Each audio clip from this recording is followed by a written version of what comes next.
coming out. Today's Tuesday, September 6th. This is the San Jose State Football Weekly Press Conference with head coach Mike MacIntyre. A couple of reminders. This Saturday, the first meeting between UCLA and San Jose State, Saturday, September 10th at the Rose Bowl in Pasadena. The game is available on Prime Ticket, a 7 o'clock kick. Also available on the Spartan Radio Network. Pregame show begins at 6:30. And again, the game time is set for 7 o'clock. And another reminder to pass along, this weekend at the Connecticut Vanderbilt game in Nashville, Coach MacIntyre's father, George MacIntyre, will be honored by the National Multiple Sclerosis Society at that game on September 10th. And with all of that said, I'll bring in head coach MacIntyre.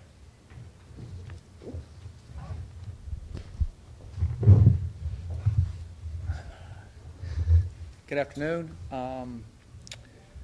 We had a rough game Saturday, of course, and we're excited about going to the Rose Bowl and playing UCLA. I was very impressed with UCLA on film watching their offense. I know last year they were kind of ridiculed a little bit about their offense, and they had 555 yards. The quarterback that came in that only came in about halfway through the first quarter, or near the end of the first quarter.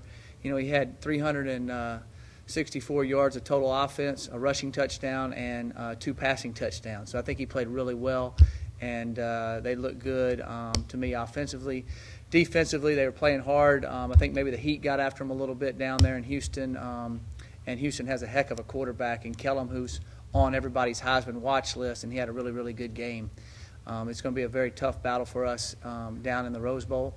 But I know our young men will bounce back and be excited about going down there to play. We have a lot of young men from the area that are pumped about, and they're trying to get extra tickets. So they're excited about having a lot of people come watch them play.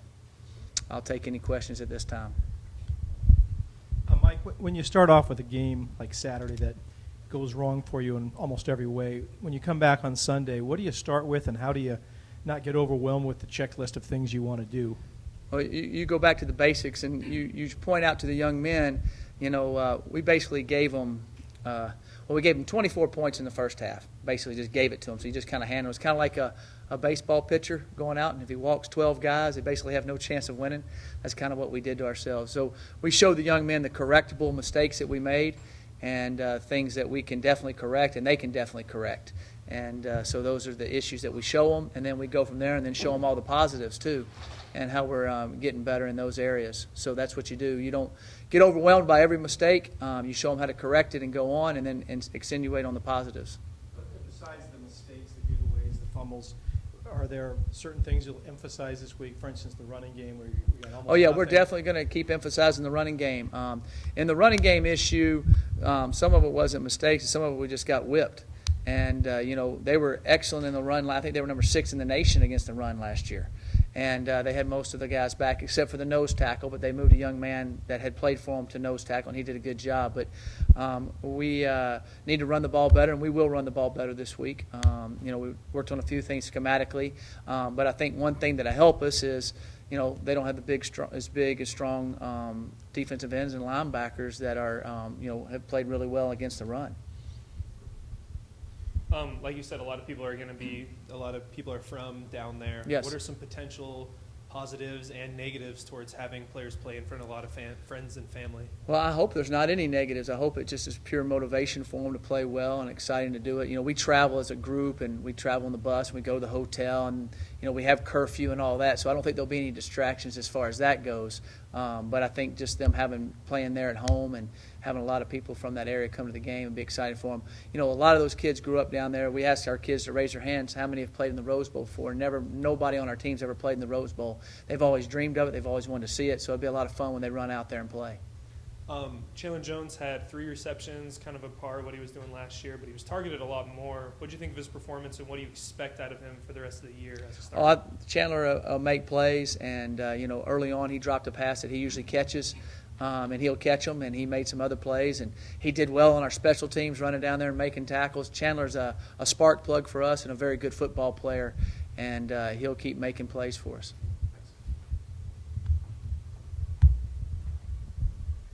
Coach, a couple things. The first one, Coach Shaw, after the game Saturday, said that a couple times during the game, your defensive linebackers basically stopped the running back behind the line of scrimmage, something he said never really happens to Stanford, and credited your team's speed, which is something you alluded to. Is that something that you've seen on film that you're hoping will continue? Yeah, I think we've got good team speed. I think our front seven is good. We were able to keep them fresh.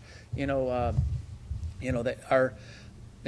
the team we're playing this week has a great running back in Jonathan Franklin. He's a very good runner, and we've got to tackle him well. And they're a little bit different schematically than Stanford was. But I felt that we could stop the run well, and I feel like we did in that game. I think we got worn down a little bit at the end. We were kind of trying to stunt and blitz a little bit to maybe cause a big play to happen. And sometimes that gives up that one last run they had there. But I was pleased with how the front seven played against their run-oriented area, and how the linebackers did there on that situation. So I think that's a strength of ours, and I think it'll continue to be a strength of ours. Now, you alluded at the top about the quarterback situation at UCLA. They've had their annual quarterback injury, but both quarterbacks played pretty well in the game. Is it going to create a challenge for you because so-and-so Prince may or may not play? In terms of prepping game plan-wise, are they similar quarterbacks? Yeah, they're similar. They do the same offense they do with them. They might throw a little bit more with Barat, if I think I pronounced the name correctly. I just know them by their numbers, but he throws it well, and so does Prince. But kind of, reading in between the lines, they act like Barat's a little bit better thrower and Prince is a little bit better runner. But I think they're both very good players, and they move the ball at will against Houston, and had a turnover here and there that hurt them. So I was very impressed. Their offense looked better in that game than any time last year to me on all the film that I've watched. So I'm impressed with what they're doing and how they're doing it. Coach, I have some questions here on behalf of John Gold from the Los Angeles Daily News. He was wondering how important it will be for you and your team to establish a running game against UCLA after some of the struggles that you may have seen last weekend against Stanford. Yeah, we would love to get a running game going against UCLA, and we plan on working on it and doing it. We were a couple plays away from. Had a chance to bust a couple. They just wrapped us up pretty good and took care of us. And so we'll need to be able to do that to try to establish a running game. But our main strength of our football team is our receivers. I mean, anybody goes to the game and watches, we got really good receivers. So we're going to get the football to them. We're not going to just sit there and pound it in. But we need to establish a better running game to be more balanced, no doubt about it. And then we were talking about preparing for the quarterbacks and then some of the offense and then the running game as well. Do you expect to prepare for Brayhot or Kevin Prince, or are you preparing for both? I would imagine we'll be preparing for Brayhot just from watching the game. He was hot. He was moving the ball. He did well. If we stop him and Prince is healthy, I imagine they'll bring him in. But if Prince isn't practicing a whole lot this week, I imagine they'll go with – and he's played a lot of football and had a good game. It wasn't like he went out there and played bad. Last question here for John Gold from the Daily News. In a matchup of two 0-1 teams this week, how important is channeling some of that frustration into focus for this week? I think it's real important to make sure they're channeled and focused and to go play. We've played poorly in a lot of areas Saturday that I know we'll improve in, and so there's a lot of motivation for our kids to do that. I know that UCLA definitely wants to get a win also. It's their home opener, and of course they'll be favored. And so I think it's important that we go play hard and play well and channel that energy the best we can. And I imagine both teams will try to do that. Mike, you mentioned your receivers a minute ago. Can you talk about one of your true freshmen, Jabari Carr, and what he contributed? And just, I think you played 4 or 5 true freshmen on Saturday. Can you talk about who else might have done some things you liked? Right. Well, Jabari played really well. Jabari is a phenomenal young man besides a really good receiver. And he has that competitive spirit in life and in football that you cannot put in a cup. He has it. And he'll continue to play good and continue to shine. The stage is not too big for him, and he's a really good football player. Tyler Irvin was a freshman that played for us. He's from the L.A. area, from Colton High School. He's excited about going back home. He played on special teams and played a little bit at corner. Forrest Hightower played at corner for us as a freshman and did some good things and played on special teams. We had there was a couple other guys I'm trying to think off the top of my head. Sam Boyd played in the game. He's a true freshman. He's from the L.A. area, played receiver. Had a run out of a Gator sweep for us. He'll start playing more and more as he kind of gets in the feel of everything. Travis Rossetti played well inside at defensive tackle for us, played really well. Sometimes it's hard to see them as much, but he held his own against a very good Stanford offensive line. I thought he did some good things from there. So those were mainly the freshmen that did quite a bit of playing for us Saturday. Switching gears, can you talk about the field position in that game was constantly against you? Oh, yeah. I presume that's a function of both your offense and defense not doing what you need. Right, and really, we played poorly in special teams and coverage, and that's something we corrected today, and will be corrected Saturday. That's my fault. We should have played better in the special teams area. We should have covered better. We should have, I wish I could put my finger on it because we sure did practice it a lot. But we went and they could visibly see it on tape, and so now they know. Oh, okay, I completely got it. And the other on behalf of Stanford, Wilson's fast and he's athletic. So if you're out of spot a little bit, speed like his makes a difference. And so we need to do a better picture of getting that done in practice for the future. Going back and looking at Matt Faulkner's performance, he threw the ball pretty well, but obviously 4 fumbles. And you said the other day you didn't see that coming. Nothing in practice indicated that. No. Were you able to put your finger on why that might have happened? Well, on the one, the ball slipped out of his hands. He was trying to get out of his hands quick, didn't get his hands on the laces as good, and that was kind of I still think his arm was going forward. That was a judgment call. That was on safety. Yeah, and that's just that's a terrible play for us. On the sack, he's got to tuck the ball away quicker, and all quarterbacks got to do that. It's happened to all of them, but it can't happen. And then he fumbled the snap twice and unperfect snaps. Now he has not done that in practice, and I think he was looking around at different things instead of just concentrating on the snapping. Sometimes that happens in pressure situations, and that won't happen to him this week. Now he's been through it, so I look for him to improve in those areas. What's your philosophy on going on the road in terms of how do you stress how to get a win on the road? It's been a while for this team. Oh, yeah, it's been. Predating you, obviously. Oh, yeah. Do you treat it as just another game that happens to be somewhere else, or do you approach it with sort of a special mindset to overcome whatever you have to overcome on the road? And do you think your team is it a mental thing at all, or you just think? I don't think it's a mental thing. I think we prepare. The thing that you worry about on the road is distractions. Staying focused. So we do a good job of that. The way we travel, the way we go to the hotel, have set meeting times just like we do at home.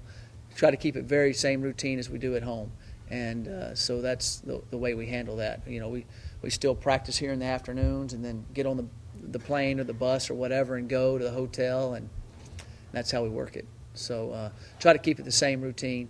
Last year I thought at the end of the year we played pretty well both on the road games, and so I think that they know how to travel. A lot of these kids have traveled now. It's not their first time traveling, so that usually makes it a little bit better also.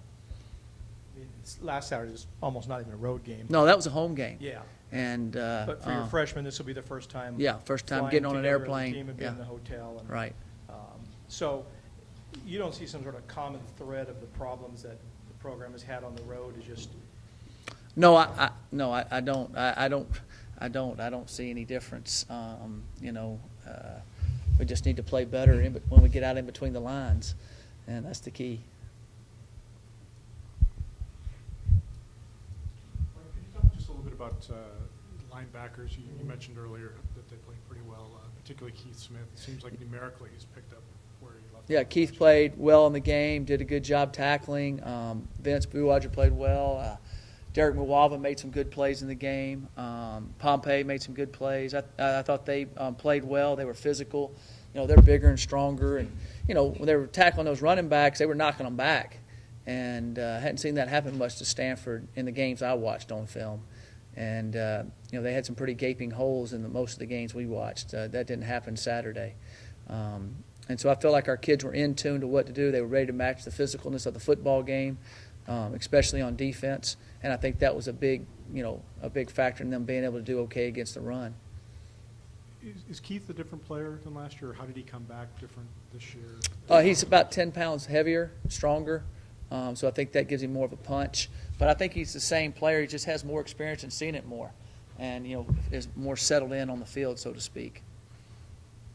Was he a guy that had already been recruited to the program, or was he a guy that changed? No, we signed him. He was a true freshman last Right. year. I didn't know if he was already penciled. No, he wasn't even on the radar. There wasn't a person on the radar when I got here. They didn't have anybody on the board or anything. So We found every one of across them. the board. The only guy was Derek Mawava, who they've been recruiting. Nobody else. I didn't even have a name when I got here or any film. We had to hunt it all up. So was Keith, going back to Keith, was he? He was at Charter Oak High School that was being recruited by a bunch of people, and we went down and started recruiting him, and he liked us and came, and I'm glad he did. I knew you were in a situation last year where a lot of guys, well, many guys got thrown into the fire last year. Oh, yeah, a ton of guys. Why did he adapt so quickly? Why did he rise? He was just a good instinctive football player. In high school he played running back and linebacker, and he was a very good instinctive football player, and he fit in well over there. And he has great instincts. You really can't coach instincts. You can coach him where to line up, but he can slither under a lineman, go over the top of a guy, go through and get a guy's leg, read difference in pass and run. And so I think he's just played a lot of football and feels good about it. After having a few days to assess through tapes, after some time, how do you assess Matt Faulkner's play besides the fumbles? I thought Matt did some good things, but as a quarterback, as we all know, you turnovers are key, and the 2 turnovers he made were directly led to scores. And then one of the fumbles that happened to him were right in the middle of a good drive, and all of a sudden it was 2nd and 4, and now we fumbled the ball, and now it's it's 3rd down and 11. I mean, it's a huge play for us. So I think Matt keep getting better, and he's a phenomenal young man, and I thought he made some good throws and made some good plays, and hopefully that he'll keep improving. There was one drive where you started on the 3-yard line, and Matt drove it 40 yards out. Can you speak to that? What that says about Matt's ability on the field? Yeah, I thought that was good to get him out there. He made a nice throw out to Noel Grigsby. Noel Grigsby split 2 guys and got the. He's kind of slippery, Noel is, and made a good play there. And we got the ball moving and got out. I thought that was a big series for us. I felt good after that series. I thought, okay, here we go. And then we punted the ball and didn't cover on the punt correctly, and that gave him another short field. If we would have got him out of there, pinned the punt down there like we should have, we've been in good shape. And I thought that was a great job by Matt and the offense getting out of the end zone there. I thought it was very good. One more on Matt. I know after when he was out of the game, he was sitting there with the headset and talking to Desmond and giving thumbs up and all that. What is that his own initiative? And what can you talk? Can you talk about his sideline demeanor? Oh, Matt does a great job. It was a situation in the game when the game was kind of out of hand, so to speak, and I wanted to get Desmond some reps because you never know when he'll have to be in there playing, with injury and different things. So, and I thought Desmond went in and did a couple good things, which was good to get him more experience. Last year only played about 4 snaps, so that was good experience for Desmond. And Matt is a team player all the way, and he wants everybody to do well. So I wouldn't expect anything different out of Matt. Coach, now that you've seen tapes from first week, what are some of your biggest areas of improvement that you want to get done this week? Well, special teams coverage on the punt team and the kickoff coverage, which we've worked hard on today and talked about, worked on Sunday. Those are the areas. Of course, we want to improve our running game there. And just the efficiency of our offense in some areas that we're just missing a little bit, Rutley had the fumble with Chandler. We've been working on that. We had been working on it, but we were working on it extra. All of those little intangible things. The 3rd play of the game, y'all didn't see it, but on film, if we just hold our block, we kind of miss our block. We get on him and kind of gets around the edge of us, and Matt gets sacked. If we just hold that block a second longer, we have a 65-yard touchdown pass. I mean, there's no doubt about it. Chandler Jones is wide open. Our route worked perfect. He's going to catch it, and nobody's going to catch him. And we don't hold the block quite long enough. That's how close it is, in the football game, and that makes a big difference. the interception in the end zone, which I still believe is an interception. You get that one, you throw the pass, we're up 7-0 instead of down 7-0, and it's that close of a football game. And then maybe it's a little bit different. Now, covering the kicks and the punts, we probably would have still screwed that up. We didn't do that as good as we need to. That will be different this week, I promise you. From what you saw from Matt, did he seem stressed at all because the running game wasn't working? No, I didn't see any. Matt doesn't show any stress. He's a true leader on it. Of course, we want it to work better, but I thought that he handled himself in a very good demeanor, a very good manner. Have you had the opportunity to look at any tape from UCLA yet? Oh yeah. Yeah. What do you see from their week one that you really need to focus on? Well, I think UCLA had an excellent offensive outing the other day. They had 555 yards. I thought Barat played really well. Thought they did really well defensively. Houston's a good offense. They got a quarterback that's up for the Heisman, and he played like a Heisman quarterback candidate yesterday. And they got 2 running backs that I promise you play in the NFL at Houston. And they had a hard time tackling them, and so has everybody else. I mean, Houston's had a good offense for a few years now. And so I think that's good. I think they're, UCLA is a big, strong, athletic, good-looking football team. They got the tallest receivers I've ever seen in my life. They're all over the place. And the one guy, I think he'll win the ESPY. His catch Saturday will win the ESPY. I'm pretty sure it will. That was an unbelievable catch he made. Yeah, that was unbelievable. Kind of reminds me of playing Nerf football. You can catch. That's how they look for catching it. Coach, we got a couple questions from Yes. Chris Foster from the LA Times. His first question is, what's the value of these big BCS games to start the season? And on the same note, what's the downturn of those? It's a big value for us. If we would play better, it'd be a huge value, and we will play better. And and playing Stanford's a great game for us. I mean, it turned out to be a nightmare, so to speak, for a minute there. But it's a great game for us, and it'll be a different story for us next year when we go there. And so I think it's a plus. It's definitely a plus. And, the downside is we've been getting beat by them. That's the downside of it. We need to find a way to win one of them, and all of a sudden the tables change. And that's our goal. A second question on kind of on conference alignment. And with all the teams jumping around right now, where do you see San Jose State and the WAC fitting into the big picture? Well, I think the WAC's going to be here. It's always recreated itself. It's always come back strong. We love the WAC. We're in the WAC. Like I've said, until television goes away, there's always going to be conference realignment for a while, and television is not going to go away. So I'm excited about the future of the WAC. I'm excited about our opportunity in the WAC. And Carl Benson does a great job. He's recreated it. I think he has 9 lives. I think this might be the 9th time he's recreated, and it's always come back stronger and better. And I think it will again. Going back to the running game for a second, Mike, besides the fact that Stanford's very good against the run, when you looked at what you guys did or didn't do blocking, was it a blocking scheme? Was it your backs not hitting the hole quick enough? No, our backs were hitting the hole quick enough. They just whipped us. I mean, they're good. They're number 6 in the nation last year in rushing defense. They're good. They're big. They're strong. And we need to play better, and we need to come off the ball better. Our kids did not challenge them enough in the running game. We did pretty good in the passing game. We blocked them pretty well. We got to come off the ball better, be more physical, hit them in the mouth, and do that type of thing. And, they're strong. Some of the teams we play, our running backs slice through there and run through some of those arm tackles, and they had a little bit more body on them than some of the guys we play.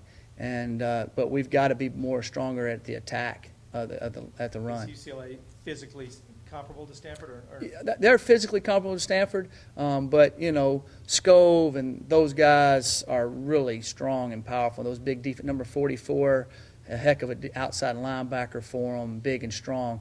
And UCLA is definitely good. There's no doubt about it. Now they haven't been as good on defense as Stanford was last year. And you got most all those guys back except they lost the nose tackle, who's a great player. Stanford did. So hopefully we definitely plan on running the ball better. We plan on running the ball better Saturday. And but again, if they're stacking up there and doing that, we got good receivers. We're going to dink it out there and let those guys make some plays. And they made some plays. I mean, it was ugly. The final score was ugly. But when you go in at halftime and you're out rushing them, you have more time of possession than they do. Okay, and you're down 27-3, and you gave them 24 points. I mean, if we just play smarter and better, it really should have been 14-10 us at halftime. I mean, but it wasn't, and it wasn't. It was ugly. And then in the second half, we screwed up with the we started out with that safety. It was kind of a weird play, and then it just kind of went downhill from there. So we've got to find a way to get that situated, and we will. They're correctable errors. Again, I think our kids, especially defensively, played toe-to-toe with those guys physically. And if we wouldn't have had the short field, and we played hard on the goal line. They didn't just walk in on us on the goal line. So I think that was important. You held Duke Inachu out today. Yeah. You're thinking he'll be ready to play on Yeah, he practiced today. I just practiced him in a black shirt. He'll play Saturday, and he'll play well. And he didn't play a lot this past Saturday. No, he didn't. That When hurt he's us. out there, could you talk about Oh, what yeah. he brings you guys and just It- having him back again? He's a flash. If you see the game, he's just a flash. I mean, he's a ball hawk. He's a really good football player, and we need him to be healthy for us to be good, really good. And I sure hope he's going back home to play in the Rose Bowl. He's from right there.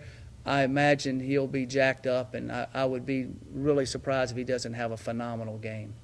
And Otten, you're not so sure about Not him? sure about Otten right now. He was walking around in a tennis shoe today, and we'll know more at the end of the week. What about Mo Murrah? Mo Murrah will be playing. Okay, anybody else? Everybody else is playing.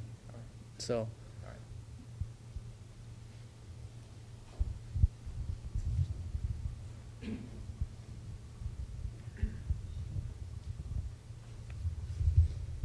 Coach, last season you flew all the way to Tuscaloosa. You came back. You're getting ready for Madison, Wisconsin. This year, the whole month of September in California. Are you already seeing a difference in energy level and spring and step in practice, compared to last season where you were in the midst of all these cross-country trips? Right. No, I think we had a spring last year. I think our kids definitely would rather play in the Rose Bowl and play in Palo Alto. I think they really enjoyed it. They enjoyed going to Tuscaloosa, but in Wisconsin was fun. But I think all their family was there Saturday, and all their family will be there this Saturday, and that's always good for them. And I'm excited about that. And plus, they're right in our recruiting areas, and there's kids that we talked to on the phone tonight and Sunday night and everything that are coming to the games, Saturday, and so that's good for us recruiting-wise. And so it's a big game for us on that aspect of it also. Coach, can you talk about the honor that your father is going to be receiving this weekend at Vanderbilt? Yes. Yes, I'm excited for my dad. It's the George MacIntyre Day at Vanderbilt University, and he's receiving an award for really it's lifetime type of achievement award for MS, and all the money that's raised for it is going to the MS Society, and it's a really big deal. He has over 200 or more of his football players that he coached are coming back for the game.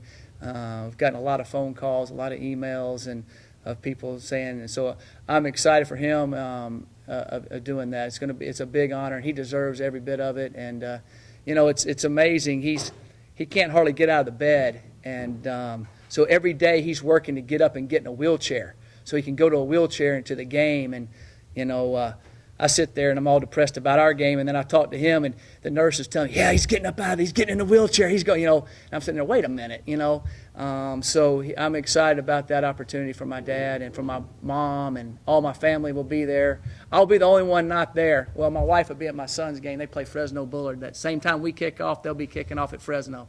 So it's going to be an exciting night for the MacIntyre family all the way around the board.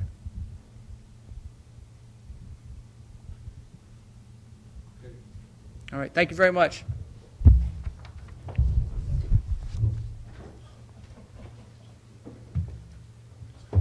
Okay, thanks everyone for coming out. Just another reminder, tomorrow, Wednesday the 7th, the Mike MacIntyre Show. We record in front of a live audience from noon to 1 in downtown San Jose at Original Joe's, and then it will air on 1590 KLIV tomorrow night, 8 to 9, and also on KLIV.com. Thanks everyone for coming out.